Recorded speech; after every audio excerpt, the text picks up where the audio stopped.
Hello guys, nag-hotel na naman si Sano guys. Galing sa Hong Kong to LA, LA to Mexico, Mexico to Mexico City to Mexico na naman na iba.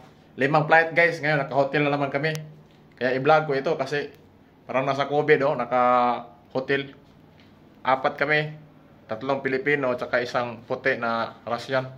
Tag-isang kwarto kami guys, ang laki. Grabe guys. So, tinawagan ko sila, kakain kami ng hapunan.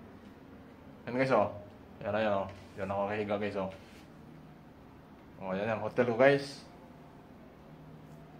So habang nagkuhan guys, picture muna sa iba para may remembrance nito ba.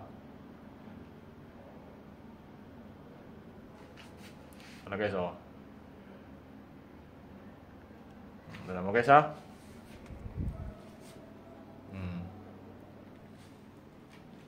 Kulong sa kwarto ko guys, bagahe ko. Ready na kami bukas. Tingnan mo naman guys Ang ganda ng kano guys. Sana all guys. Sana all ka na lang guys. Tapos dito yung loob loob. Tapos liguan dyan. Hindi ko na binuksan yung TV para yung ilaw. So, check out lang dyan.